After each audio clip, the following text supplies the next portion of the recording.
Ozi Vizimratya Vayehi Lishua Ozi Vizimratya Vayehi Lishua Ozi Vizimratya Vayehi Lishua Ozi Vizimratya Vayehi Lishua Ozi Vizimratya Vayehi Lishua Ozi Vizimratya Vayehi Lishua Ozi Vizimratya Vayehi Lishua Ozi Vizimratya Vayehi Lishua Ozi Vizimratya Vayehi Lishua Ozi Vizimratya Vayehi Lishua. Boker Tov, good morning. Sorry for my tardiness this morning. A colleague called and needed some sheet music for a funeral that she was doing, and so I needed to just take care of that, and she was on the phone, and I was coming back from dropping Ellis at school. And so I'm glad that you joined me at this moment in time. Not sure, who is in the area in which we live, but the storm last night was something. Um, Windy is an understatement. When your house is, you can feel the movement in your house. It's never that great. Um, and so, fortunately, thank God, in our immediate area, power wasn't lost, trees weren't down, property wasn't damaged. I mean, there's limbs and things around, small branches, but nothing to write home about. The amount of water, on the lawn and saturating things is pretty crazy. But at least the damage in this area isn't too bad. I haven't really checked in with the news to see what's happening in other areas, but certainly feeling grateful this morning after troubled sleep just because it was the wind whipping through. And so, what to talk about this morning? The weight of the world, that which is the fact that we're on day 95, 96 of our siblings still in captivity, the idea that the Golden Globe Awards went on and nothing was said, not even a reference to the turmoil, the tragedy, the war situation in Israel with Gaza. The news about 770 Crown Heights and how, it's like every time something happens to any group of people, we'll just leave it at that, to any group of people where they're in the wrong, it's an opportunity for whoever is against them or doesn't like them or has some negative connotation about them. It gives them the platform to take it away and run with it in whatever way they want. And so I read something and then I heard an interview of another Chabad rabbi who I follow on social media. He's a good source of information, but a realist and realistic kind of person. And he said, listen, whether tunnels were being built, it's a different. There's a difference about building a tunnel in the Rebbe's home. We'll just call it that. In the center of the Chabad world, here in Brooklyn, certainly, probably the center of the Chabad life outside of Israel, in Crown Heights, 770. There's something to be said about a tunnel that's being built from there, going to a mikveh, to the spiritual bath. During COVID, when they didn't want people to be gathering, but yet this ritual cleansing is part of what people do. So whether it's right or whether it's wrong, the comparison was made to tunnels that were being built or that still are being built or that are being used for weaponry and holding of captives and for destruction of people and for weapons of mass destruction, that kind of thing. So that was the first comparison. But in truth, this rabbi went on to say, listen, while all of that good building of a tunnel, if you want to call it that, it still wasn't good. It still wasn't good because to follow the law of the land is still the number one rule that needed to be followed. It still has to be in the forefront, regardless of what we do culturally and ritually and religiously, is to follow the laws of the land. And so you can't build tunnels, you can't augment buildings without permits. And so he went on to say, shame on them. And now more shame because other people jump on and go on about how terrible this really is. And so the conversation was, people, there will be extremists in each group of people. And extremism is never good.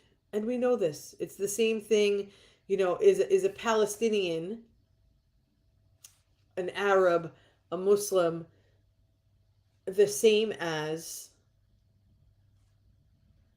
ISIS, the same as any terrorist group that exists in the world.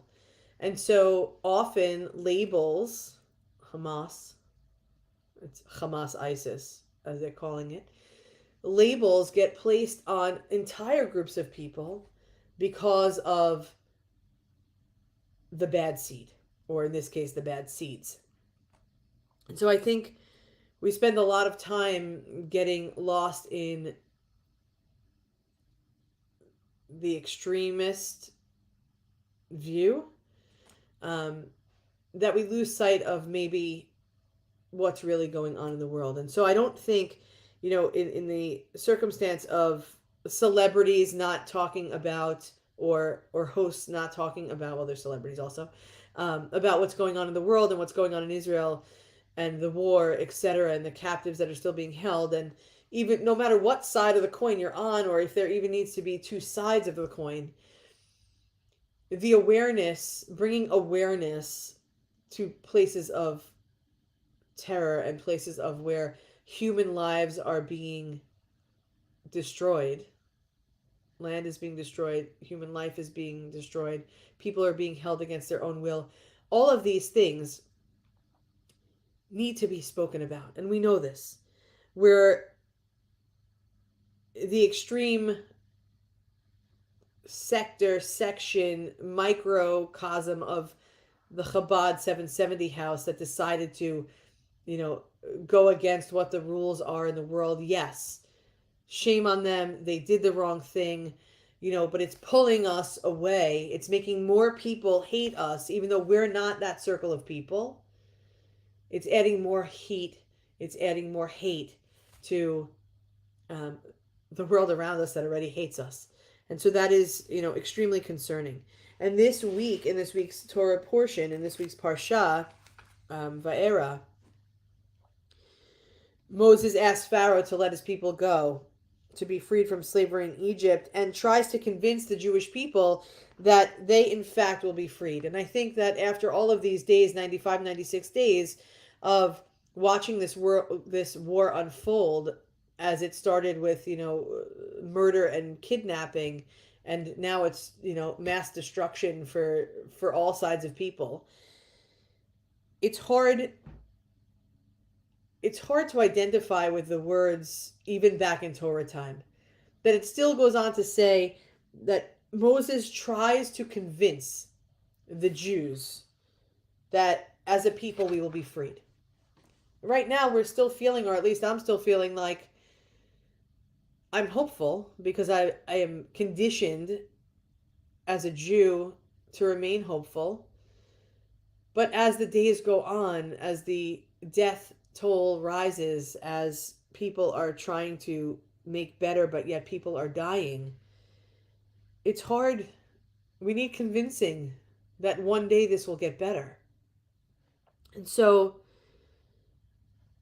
just as the Jews had this crushing, soul-crushing feeling about the oppression, the weight of oppression upon our people, they couldn't hear Moses.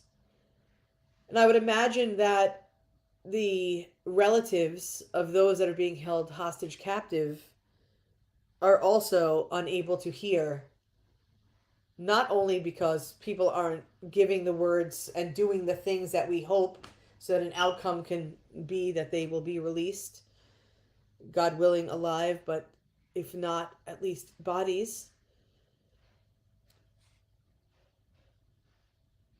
We're hearing nothing. We're hearing crickets. Omer Nutra's family has been all over the world. He's not the only one. All of these families are traveling, the ones that can, to hear something, but they're hearing nothing. They too are feeling the soul-crushing weight of oppression.